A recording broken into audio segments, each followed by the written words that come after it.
Right, good morning everybody. Welkom almal. Welcome to our third poem which is called Saalhulp. Ons derde gediggie wat se naam Saalhulp is. Now, you will struggle to see the PowerPoint presentation. Jy gaan bietjie sukkel om te sien wat op die PowerPoint presentation aan die gang is, maar if you listen to me and you follow the PowerPoint presentation printouts, dan gaan julle nie die mekaar word nie. Okay, so moenie bekommerd wees as jy nie op die video, op die screen kan sien wat aangaan nie. Luister net na my, listen to me, en volg op jou notas, nee, follow your notes, dan gaan jy sien wat aangaan. Okay, nou kom ons begin die gediggie. Saalhulp.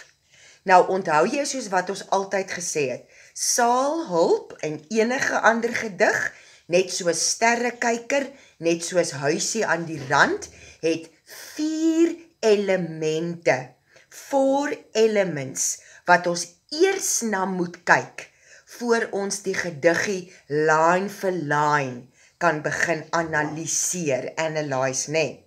Okay. As ons nou kyk na Saalhulp, wat is die bou van die gedig?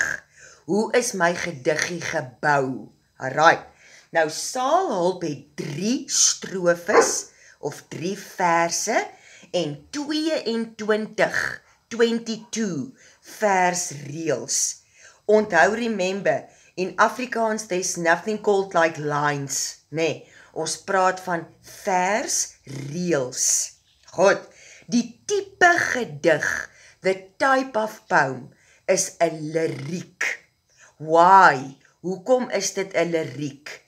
Yes, we can sing it, okay, but onthou in Afrikaans graad 11, nee, kan ek nie net sê, alright, ons kan dit sing nie. Ek moet sê hoekom, en ek sê, dit het rym en ritme. Rym en ritme. That is what makes a poem a lyric, if it's got rhyme and rhythm. Nou, goed, die rympatroon, dis 'n vrye vers, 'n free verse. It means nothing rhymes. Alright, dan kom ons by die beeldspraak. Nou, in hierdie gediggie van Saalhulp, het ons 4 belangrike goed, waarvoor ons moet kyk, nee. We've got 4 important things that we need to watch out for in this poem. Nommer 1, ons het alliterasie. We've got alliteration. Nommer 2, ons het herhaling. We've got repetition. Nommer 3, het ons elisie. Okay, nou wat is 'n elisie? Jy gaan sien as jy nou kyk na versreël nommer 22, the last line, staan daar hoes. Alright, can you see that? Nou 'n elisie is that little apostrophe S. Nee, it means there's a sound missing. Dit moet eintlik wees hoe is. Alright, but now we take away that sound and we put a little apostrophe en ons maak hom hoes. Alright, sodat dit by die ritme, rhythm en die inhoud, the content van die gedig kan pas. Okay, now that being said and done, let's take a look at the background of Saalhulp. Wat is Saalhulp se background? Goed, nou, Saalhulp gaan oor 'n persoon, 'n vrou, alright? We will see in the poem why we say it's a vrou. Dit gaan oor 'n vrou, right, wat by 'n hospitaal werk, alright, of by any medical institution, 'n mediese instansie. Nou, sy is nie 'n qualified nurse nie. Sy is nie 'n gekwalifiseerde verpleegster. Nurse, verpleegster nie. Sy's net die hulp, nee, so sy help net. So baie belangrik, wat is die tema van die gedig? Partykeer doen mense werk uit liefde uit, nee, of in die geval van die vrou, in case of this lady, jy nie 'n ander keuse het nie. You don't have another option, you have to do it, nee. En niemand sê nooit vir jou dankie nie. So partykeer doen mense werk wat hulle uit hulle harte uitdoen, uit liefde uitdoen, of hulle moede doen. En niemand klap hande daarvoor nie. No one is clapping hands for what you do, or niemand sê dankie nie. Okay, think about when you go to Checkers, alright, of Pick n Pay. Those guys that put your groceries in the plastic bag. Now I'm going to teach you something new. Do you ever say thank you to them? Of vat jy net jou groceries en daar gat jy? Nee. Dis die tipe werk waarvan ons praat. Mense wat werkies doen, nee, uit liefde.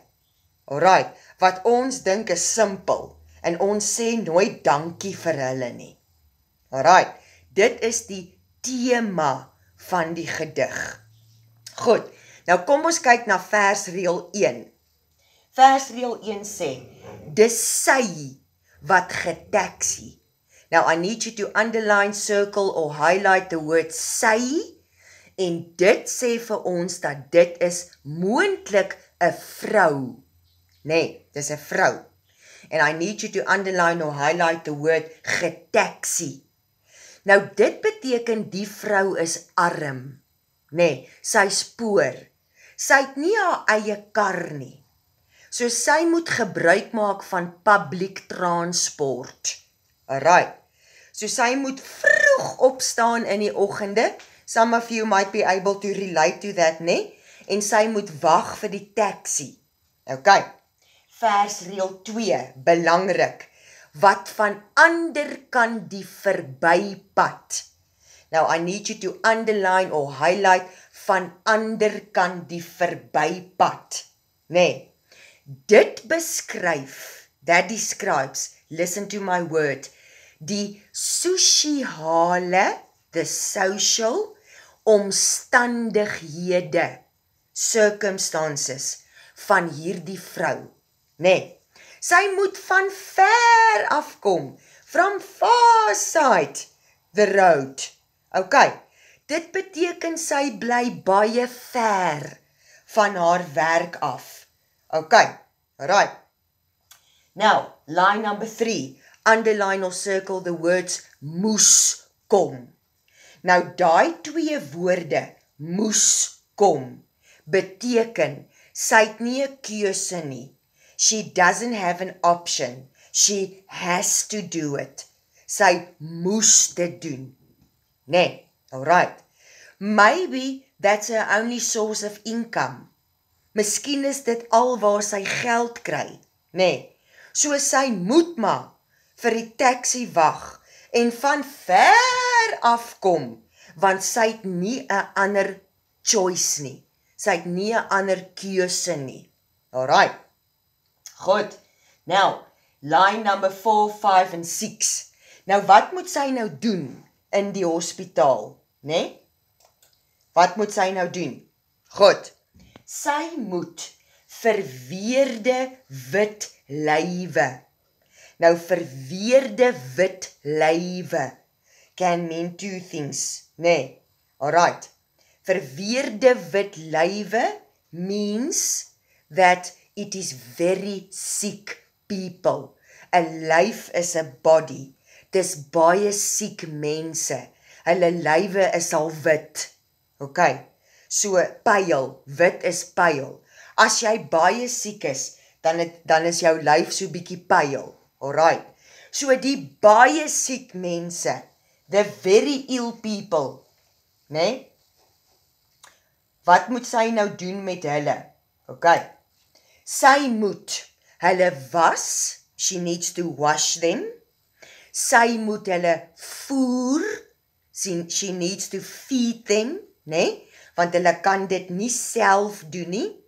en sy moet bedpanne wegdra. Now, a bedpan is a pan, né?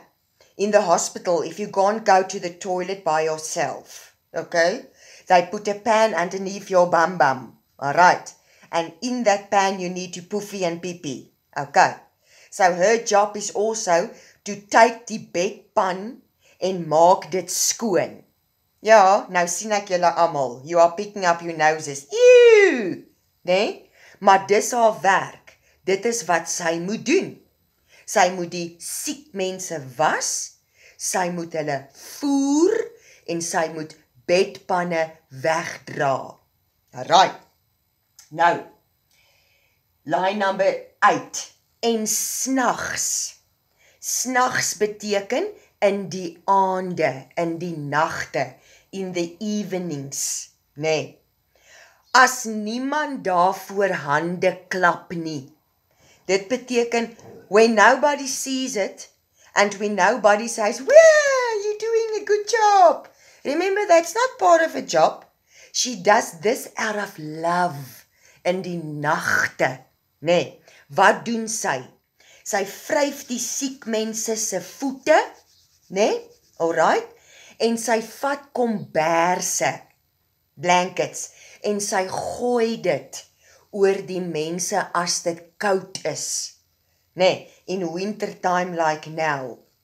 So, ladies and gentlemen, dames en here, dit is wat hierdie saalhulp uit liefde doen.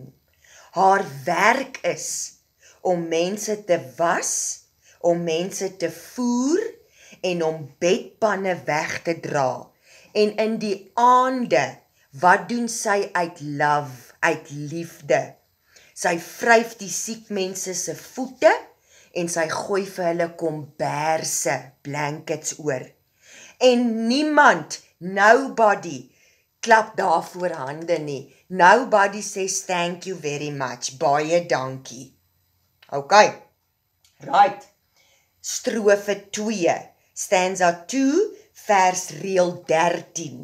Kom ons kyk daarna. Dis sy, again, herhaling, né? Repetition. I need you to underline or highlight the word sy. Dit sê vir ons weer, dit beklemtoon dat hierdie is 'n vrou, né? Dis sy wat van die onderkant van die broodlyn. Now I need you to highlight or circle van onderkant die broodlyn. Alright. Now ladies and gentlemen, dames en here, as jy onder die broodlyn is of lewe, if you live under the breadline, dan beteken dit jy is baie arm. Jy het nie baie geld nie. Okay, so die baie arm mense, the very poor people, lives under the breadline.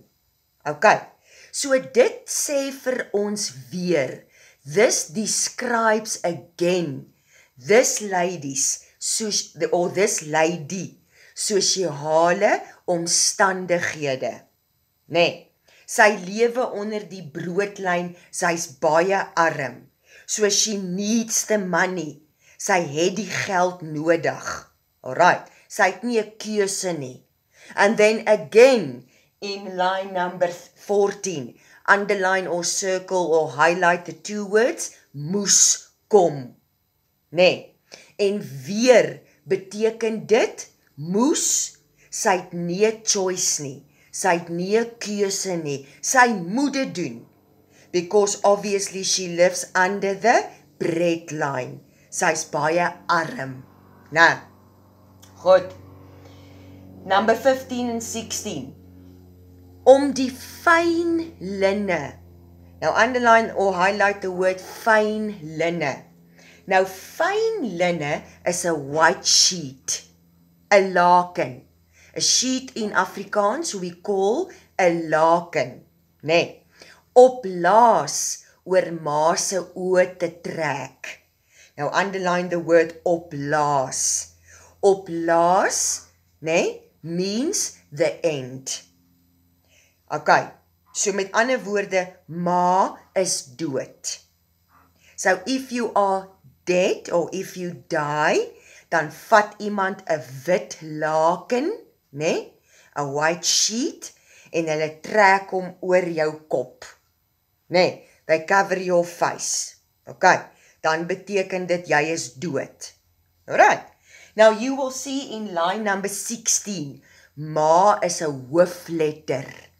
Nou hoekom is ma 'n capital letter? Né? Dit beteken dit is iemand se naam. Né? Remember mos when we did capital letters in language, in die taal, het ons gesê, as iemand se naam ma of pa of ouma of oupa is, dan skryf ek dit met 'n hoofletter. Alright. So in hierdie gedig, in this poem, kan dit dalk, maybe, the speaker se ma wees wat nou dood is. Alright, with me. Goed. Next one, last stanza, line number 17. Nou sê ek, en by die begrafnis. Begrafnis is the funeral. Alright. And remember, this lady, hierdie saalhulp, is attending the funeral. Nee, van ma. En onthou, she does it out of love. Sy doen dit uit liefde. Sy hoef dit nie te doen nie. She doesn't have to attend the funeral, okay? Maar sy wil, want sy gee om. She cares. Sy doen dit uit liefde. En by die begrafnis, né? Alright.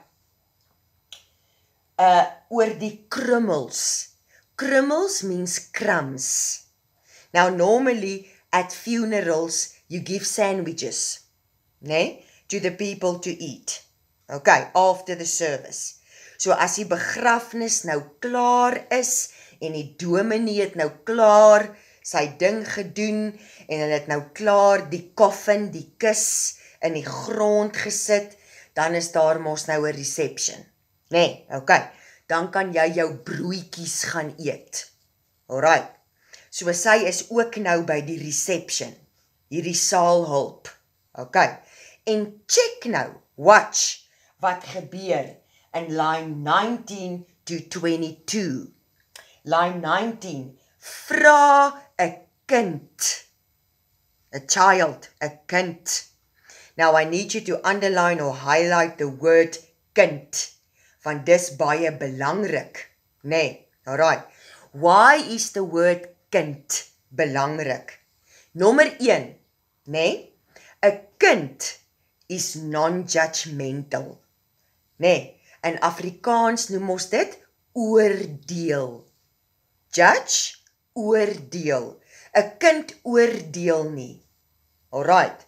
En nommer 2, 'n kind is onskuldig. Onskuldig, innocent. Nee. So, daar by die begrafnis is nou 'n kind. En die kind gaan nou na die saalhulp toe, die vrou. Nee, the child goes to this lady. En dan sal jy sien in line number 20, I need you to underline or highlight the entire line number 20. Ewe belangstellend. Belangstellend, interested. Nee, en jy gaan sien, versreël 20 is in aandagstrepe.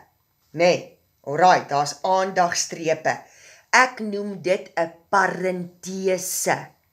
Nee, exactly as English, 'n parenthesis. Alright, 'n inlassin. Nou hoekom? Why will I put it between two aandagstrepe? Want dit is belangrik. Jy moet aandag gee. Nee, alright. Nou, hoekom is dit belangrik? Ladies and gentlemen, belangstellend, interested, nee, beteken dat die kind is nie skaam. Skaam, shy. Sy is nie skaam om te vra vir die saalhulp wat haar naam is nie. Remember, this child doesn't judge, né? She's innocent and she's interested. Okay, she's not shy. It doesn't bother her. Okay, want die saalhulp het waarskynlik haar ma of die kind se ma gehelp. Nee, dis baie belangrik. Die kind is nie skaam nie. En wat vra die kind vir die saalhulp? Hoe's jou naam nou weer? Alright, so finally, out of the mouth of a child, this saalhulp, nee, gets recognition vir wat sy doen. Nee, die kind wil weet wat is die saalhulp se naam. Is julle by my? And then the very last line, 22, underline the word hoes. Okay, now what did we say in the beginning? Hoes is Elisie. Check your notes. Elisie. Wat is Elisie? When I take that little apostrophe S, né? Alright? And I put it in the place of a sound. Dit moet eintlik wees, hoe is jou naam? Okay. En nou gaan jy vir my vra, but ma'am, mens vra mos nie vir iemand, hoe is jou naam nie? Jy vra mos vir iemand, wat is jou naam? Now, why do you think did the poet say, hoe's jou naam? Nee, to emphasize, om te beklemtoon, dat dit is hoe 'n kind sal praat. Nee, 'n groot mens, 'n adult, sal vra, wat is jou naam? Maar 'n kind sal vra, hoe's jou naam? Alright, with me. And that is saalhulp. So wat is belangrik wat jy moet onthou van saalhulp? Nee, die tema. Tema, partykeer doen mense werk uit liefde uit, nee? Of, omdat hulle nie 'n ander choice het nie, 'n keuse het nie, en niemand sê daarvoor dankie nie, nee? Net 'n kind, only a child, net 'n kind, sal daarvoor dankie sê. So let me teach you a lesson, sommer hierso in between the Afrikaans. Die volgende keer, the next time, nee, as jy Pick n Pay toe gaan, en jy koop groceries, al dra jy jou mask, nee, die mense wat jou groceries in die plastic bags inpak, sê vir hulle dankie. You will make their day. Okay, alright. So if you see you next time, as ek jou weer sien, dan kyk ons na ons 4de gedig, en ons 4de gedig se naam is Die Snoek. Right? So nou gaan jy die vragies van saalhulp doen, en dit merk. Happiness, sien jou weer.